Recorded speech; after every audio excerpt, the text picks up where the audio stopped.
Discrimination. Fléau qui touche toutes les sociétés plurielles qui n'arrivent pas à s'expliquer les raisons de leur diversité. La discrimination est une violation du principe d'égalité. Égalité.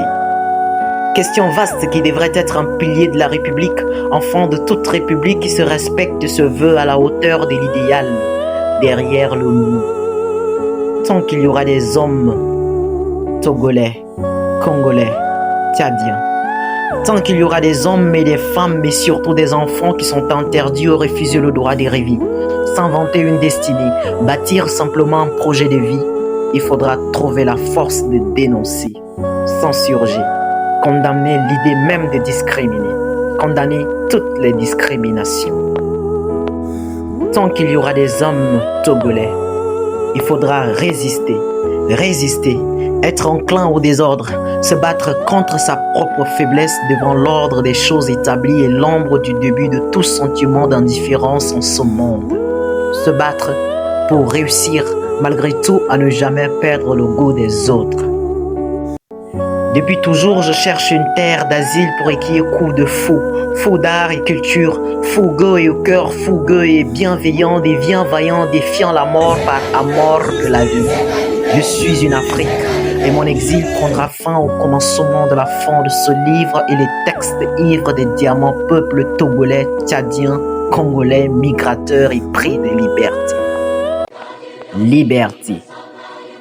Principe désié, piétiné par les hommes qui ont dévoré les utopies. Art abstrait ou réalité concrète vécue par les ménestrels, les troubadours et les poètes chantants. Idéal de vie. Combat de tous les instants menés depuis la nuit des temps par des hommes togolais intègres contre d'autres ayant tous les pouvoirs, tous sauf celui de désintégrer les rêves et tuer l'espoir. Soleil ardent vers lequel marchent les peuples tchadiens. Peuple. Toi, moi, lui, il, elle, eux.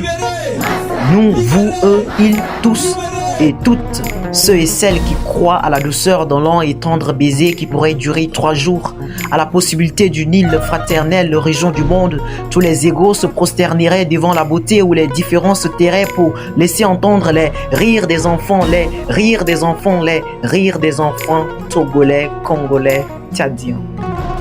Enfants. Étranges à l'innocence fragile, habitants du royaume de tous les possibles, ils vous grandissent, ils vous relèvent, ils vous élèvent et vous font entrevoir les miracles de l'éternité. Je, tu, il, elle, nous, vous, eux, ils, tous et toutes. Des fils et des filles d'eux, prunelles des yeux d'une femme mère ou d'un homme père, essence de vie. Je suis une Afrique. Allons leur dire que la terre est notre village. Allons leur dire que nous sommes des gens simples, que nous aimons, nous voulons, nous rêvons, nous voulons des choses simples, du pain pour nos gosses et des roses pour nos femmes. Du pain, oui, du pain et des roses. Rêver, c'est déjà être libre, mais murmure tous les soirs, un jeune prophète vieux en son pays, Tchad, que j'aime, alors allons leur dire que nous sommes des Roms, nègres, juifs, palestiniens, arméniens, indiens d'Amérique, damnés de la terre d'hier, d'aujourd'hui et demain.